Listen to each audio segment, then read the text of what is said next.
I'm not proud of the way we judge success is what you left behind. The way we judge success in life is if you have a campfire as a Boy Scout, you're told, leave it better than when you found it. Did you leave the economy better than you found it? Look, I think when people look back on the Bush years... Isn't that a fair standard? The one thing people are going to remember the most is that he kept us safe. We have not been attacked since September 11th. The second is, as I said, Barack Obama should be thankful that he's inherited a world without Saddam Hussein in it. The third part is troublesome, we were attacked on your watch. If you start getting into who was attacked when, we suffered the worst domestic calamity in history on your watch. If you get into this, whose watch was good, you guys blew it. I don't know if you can do it that way. Chris, how dare you?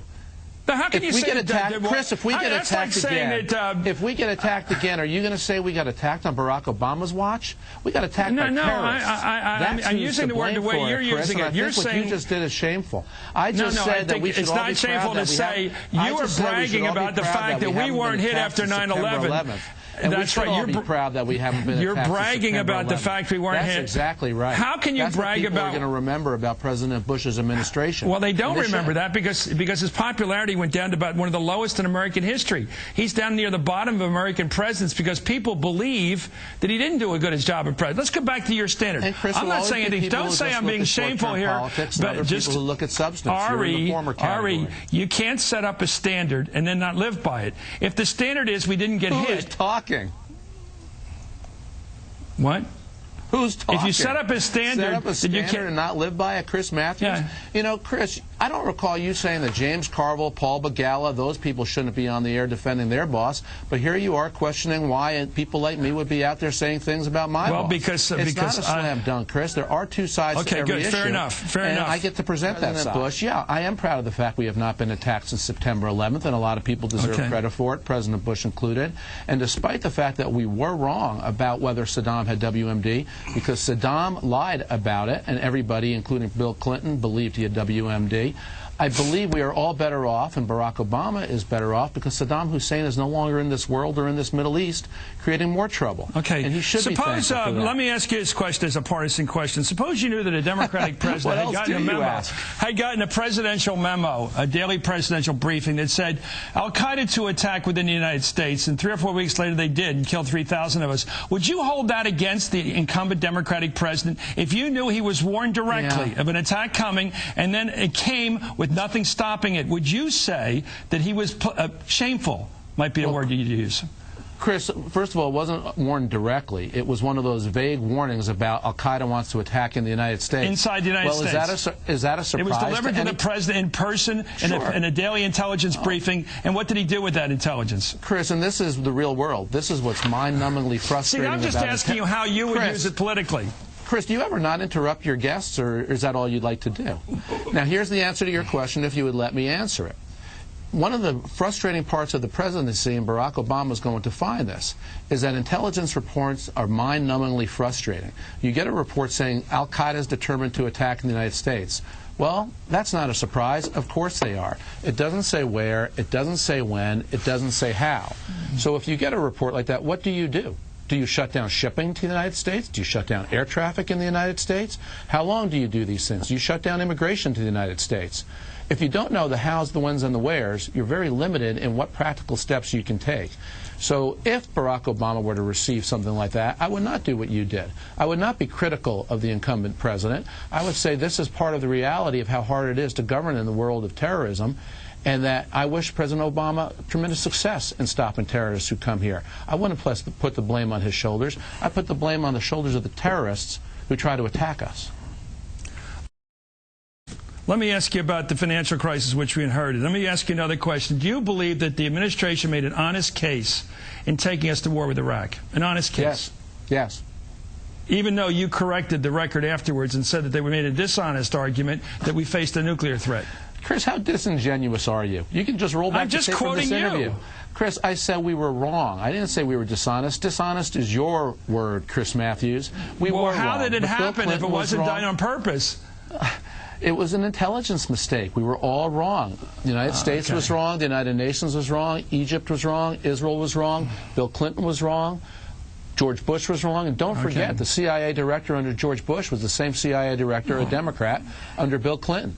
Now, Chris, you're in a responsible position doing what you do. The problem is you told us this was a mistake. You told us this stuff was all wrong.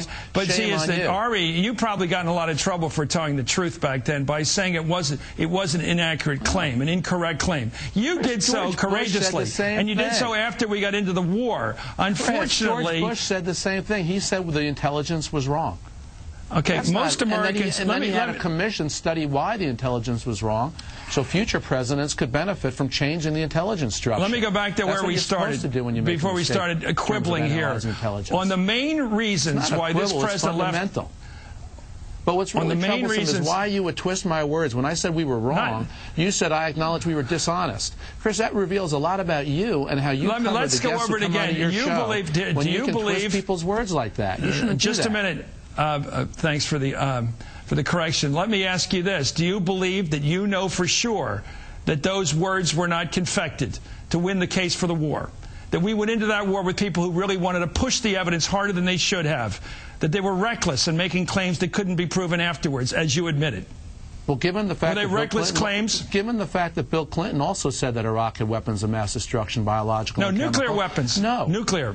Nobody ever said he had nuclear nuclear. Except, no, Chris, we didn't. Dick Cheney made a mistake on one Sunday show and said nuclear, and he took it back. That's the only time anybody ever said it. Over and over again, Condi Rice and the rest of you said if we didn't go to war with Iraq, over and over again we heard if we didn't go to war with Iraq, if we waited to hear evidence further, we would suffer a mushroom cloud. Condi Rice. The vice president went on Meet the Press and other programs again and again and again, threatening this country. If we didn't go to war with Iraq, we'd suffer a nuclear threat from them. There was evidence presented by your administration there was some sort of delivery vehicle that could deliver a nuclear weapon to this continent. That's what you guys claimed. That's how you got the middle-of-the-road people to back the war. And now you backpedal. Afterwards, you admit it was incorrect. Well, other people have different observations about how hard you pushed. But you pushed to get us in the war, and now you're backing out of it. Now you're coming back and saying, well, you were right even though you took it back.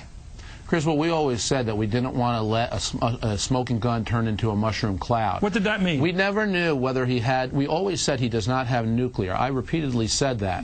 But he was determined to try to acquire it, just as he was determined to try to acquire biological and chemical. Right. And it's wrong for you to say that what we said was wrong when we acknowledged the intelligence was wrong, but then the inspectors who went over there after the war did report that Saddam had an active intelligence program to acquire biological and chemical weapons. He never stopped working on them. We were wrong that he had them. We weren't wrong that he was trying to obtain them. And that's why I believe, Chris, to this very day, that we should all be grateful that we've inherited, that Barack Obama's inherited a world without Saddam in it. Okay, the sanctions were full of loopholes. He ultimately would have had them. We were wrong when we said he had them, but it was only a matter of time, Chris.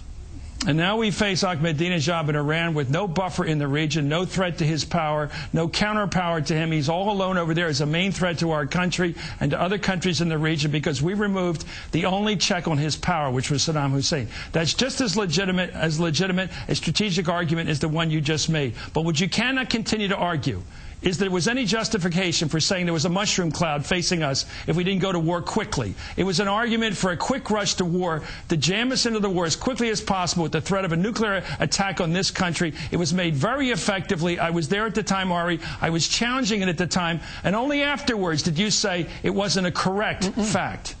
Chris, I repeatedly said from the podium, and you can find the tape and roll it for your audience, that Saddam does not have nuclear. We said he would try to obtain nuclear, and that's what we believe. Right. And we do know that he was trying to obtain biological and chemical.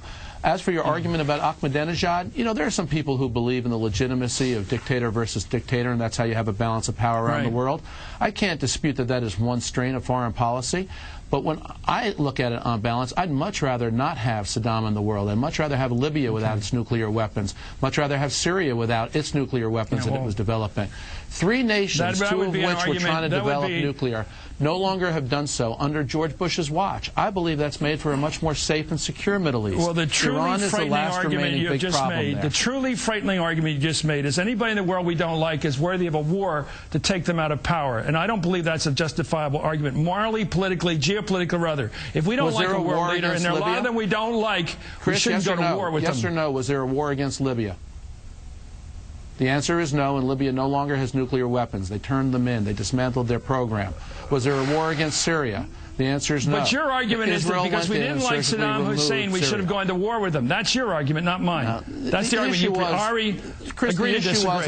was, and I believe this still today, and of course you and I disagree with it, but after September 11th, having been hit once, how could we take a chance that Saddam might not strike again? And that's the threat that has been removed, and I think we're all safer with that threat being removed. And I am glad that we no longer have an administration that uses that kind of argument. Thank you very much, Ari Fleischer. And the American people are happier, too.